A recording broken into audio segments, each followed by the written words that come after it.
बंदर के हाथ में बंदूक और गोदी मीडिया के हाथ में माइक, दोनों ही बहुत घातक हैं। गोदी मीडिया का माइक देश का कितना नुकसान कर सकता है ये हम सालों से देख रहे हैं, मगर जिस तरह से ये मान अपमान से परे जा करके जनता को बेवकूफ बनाते हुए इस हफ्ते दिखे, वो खास तौर से मेंशनेबल है। बहुत ही उच्च किस्म की गिरी हुई हरकत ये कर रहे हैं। टीआर फोबिया के पिछले एपिसोड में मैंने कहा था ना कि राहुल गांधी के प्रेस कॉन्फ्रेंस के बाद इनकी बत्ती गुल हो गई। इतने कागज, इतने सबूत, इतने रिसर्च दिखा दिया बंदे ने कि करना क्या है पता ही नहीं। अगर हम करें तो करें क्या, बोले तो बोले क्या। इन्होंने वेट किया। वेट किस चीज का? अरे पार्टी ऑफिस से स्क्रिप्ट आने का। स्क्रिप्ट में लिखा था वही करो जो बेस्ट करते हो, भौंको। झूठ में बेचारे स्ट्रेस पकड़े जा रहे हैं।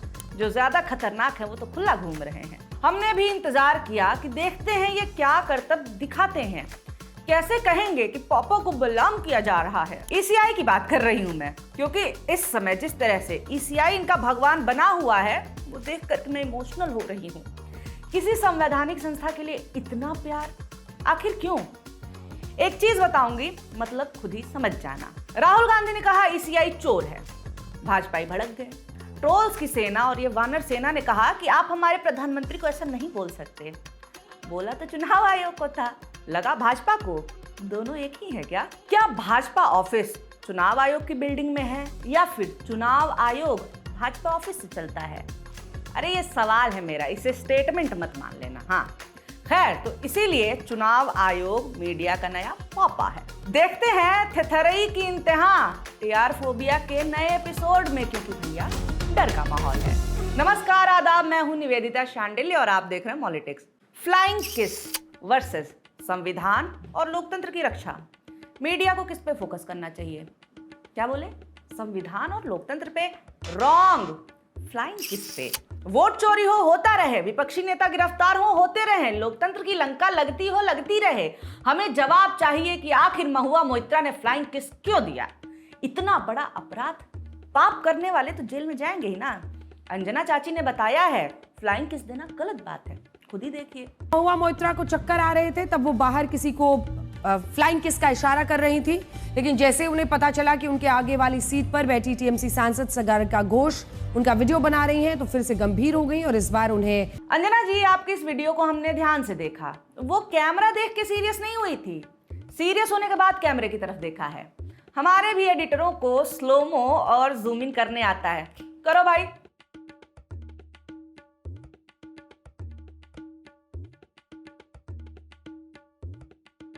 अच्छा ये बताओ, बीमार आदमी हंस बोल भी नहीं सकता है क्या? ये लोग वही माँ बाप हैं जिन्हें लगता है कि हंस दिया मतलब बच्चा बीमार नहीं है, नाटक कर रहा है। मीडिया वाले चले राहुल गांधी का फैक्ट चेक करने के लिए। ठीक है, फैक्ट चेक का तो पता नहीं दर्शकों को, ये तो पता चल गया कि इन सबको तो चेक भी करने नहीं आता है। किसी और को गलत साबित करने के चक्कर में खुद को गधा साबित कर लेना अच्छा बात नहीं है ये। रूबिका लियाकत, उन्होंने लाइव राहुल गांधी को गलत साबित करने का चैलेंज लिया। ये कॉन्फिडेंस नहीं, ओवर कॉन्फिडेंस होता है भाई।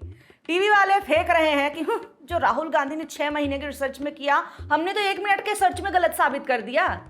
तभी कहते हैं भैया, इग्नोरेंस इज ब्लिस। रिसर्च ना करना पत्रकार हो के भी ये चीख चीख के बताने वाली बात नहीं है यार, शर्म की बात है। चलिए देखते हैं कैसे रूबिका जी ने राहुल के रिसर्च और दावों की धज्जियां उड़ा दी। आदित्य श्रीवास्तव, जिसके नाम पे देश के अलग अलग कोनों में वोट पड़ा है, जो ट्रेंडिंग नाम रहा पूरे बवाल के दौरान, रूबिका ने उसे ढूंढने की कोशिश की। क्या तो कोशिश की है, माने मजा आ गया। No result found sir. Maharashtra में आदित्य श्रीवास्तव नहीं है। अच्छा, महाराष्ट्र में नहीं है आदित्य श्रीवास्तव। ओहो, राहुल गांधी तो कांप रहे होंगे, उनका झूठ पकड़ा गया। वो पाए गए यूपी में। No result found sir. UP में भी नहीं है, अब क्या होगा? मगर कोई ये बताओ, इतने बड़े नेता के इतने बड़े दावे को रूबिका ने गलत साबित किया और इलेक्शन कमीशन और भाजपाइयों ने इन्हें अभी तक अपना पोस्टर गर्ल नहीं बनाया।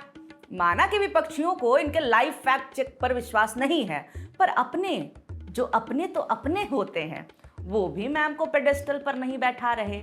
बाकियों का तो छोड़िए, खुद रूबिका राहुल को गलत साबित करने के बाद जश्न नहीं मना रही हैं, विपक्षियों को डांट नहीं रही हैं, सुना नहीं रही हैं, अपने फैक्ट चेक को बार बार रिपीट करके कांग्रेसियों को जला नहीं रही।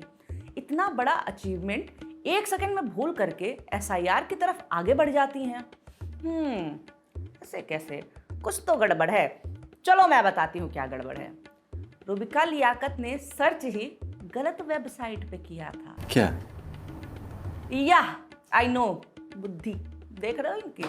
रूबिका गई इलेक्टोरल सर्च वाले साइट पे, ठीक है, पर इन्हें जाना था वोटर वाले साइट पे।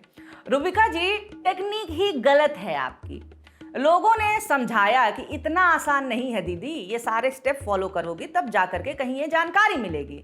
एक तो मुझे समझ नहीं आता कि ये लोग कविताई क्यों करने लगते हैं एक ही शब्द को पकड़ करके। ठीक है, राहुल गांधी ने कहा कि उनके पास जो जानकारी है वो एटम बम है। अब इसका मतलब ये थोड़ी ना है यार कि तुम एटम बम पे कविता लिखने लगोगे। मोदी नहीं है कम, एटम बम में नहीं है दम, किसके बम में है दम, मिट्टी में है नाम। क्या है ये? मतलब भावना समझ गए ना आप मेरी? हाँ, वही बोल रही हूँ। ऐसे ही इन्होंने दिल्ली के पूर्व एलजी के साथ किया था। इतनी राइमिंग की नजीब जंग को लेकर के कि उस आदमी को अपने नाम पे अफसोस होने लगा होगा। केजरीवाल और नजीब में जंग, नजीब हुए तंग, कौन था तैमूर रंग। अरे क्या है वे, चुप हो जाओ।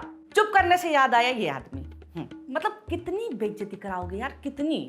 याद है चंडीगढ़ मेयर चुनाव, वोटों को खारिज करके जब भाजपा को जिताया गया था तब इसने क्या किया था?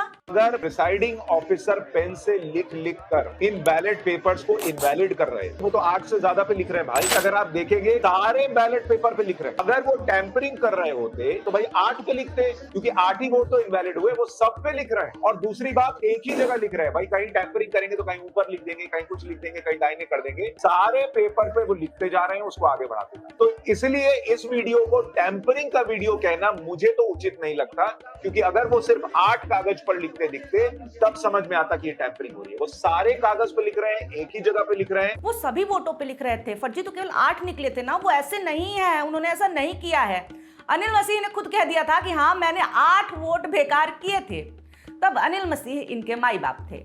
इतनी आसानी से पेरेंट्स को नहीं बदलना चाहिए भाई, क्योंकि अनिल मसीह को बचाने के लिए इसने जितना झूठ बोला उतना तो खुद अनिल मसीह ने नहीं बोला था। ट्वीट देखिए इस आदमी का इस पूरे मामले पे। राहुल क्यों अकेले नहीं है, सार यही है इस ट्वीट का। भाई वो अकेले क्या कर सकते हैं क्या नहीं ये पता नहीं, बट अकेले वो एक आदमी तुम्हारी झुंड को जलाने में तो सफल रहा है। बिलबिला उठे हैं भाई सब के सब। हिम्मत कैसे हुई पापा से सवाल पूछने की? देखिए कैसे कैसे शो कर रहा है ये आदमी। सवालों से भागते हैं राहुल, हैं सच्ची राहुल सवाल से भाग रहे हैं। प्रेस कॉन्फ्रेंस करने वाले, मीडिया को बाइट देने वाले, सड़क पे उतरने वाले राहुल सवालों से भाग रहे हैं। वाह बेटा वाह। मैं बताऊं कौन भागता है सवाल से? नहीं बताऊंगी, हमारे दर्शक कमेंट में बताएंगे। एक तो ये आदमी ये क्यों कहता है कि इसका शो इकलौता न्यूज का फैमिली शो है। नमस्कार, न्यूज के इकलौते फैमिली शो न्यूज की पाठशाला में आप सभी का बहुत स्वागत। बाकी क्या दिखा रहे हैं अभी टीवी पे है मुझे नहीं पता यार, मैंने सालों से टीवी नहीं देखा है। आपके लिए केवल इनकी जाहिलियत बर्दाश्त करती हूं मैं। शो का सवाल है ना। और राहुल गांधी की टीम को 6 महीना लगा था, हमारी टीम को आधा घंटा लगा और हमने इतने नाम निकाल लिए। ये कह रहा राहुल गांधी को जो करने में 6 महीना लगा था हमने आधे घंटे में ढूंढ लिया। हंस रहा है ये आदमी। शर्म करने वाली बात पे दांत चियारना अच्छा बात नहीं है ये। वैसे तो इसने राहुल को सही और इलेक्शन कमीशन को गलत साबित किया है अपने शो में। हृदय परिवर्तन की वजह से नहीं, अपनी बेवकूफी की वजह से। मोहम्मद इस्लाम, मकान संख्या 0, ये रायबरेली का बता रहा हूं। ये सारे हमने आपको आधे घंटे में रायबरेली की वोटर लिस्ट देखकर आपको निकाल कर दे दी है, जिसमें मकान नंबर 0 लिखा है। अब अगर राहुल गांधी का लॉजिक यही है कि मकान नंबर 0 है, इसका मतलब ये फर्जी वोट है। कह रहा हमने आधे घंटे में ढूंढ लिया कि रायबरेली में भी वोटर लिस्ट में गड़बड़ी हुई है। मतलब मान रहे हो ना कि इलेक्शन कमीशन ने गड़बड़ी की है, हैं? मान गए ना? सच सच बोलो, बोलो बोलो। ऐसे ही कई चैनल फैक्ट चेक करने के चक्कर में अपनी ही बैंड बजा बैठे।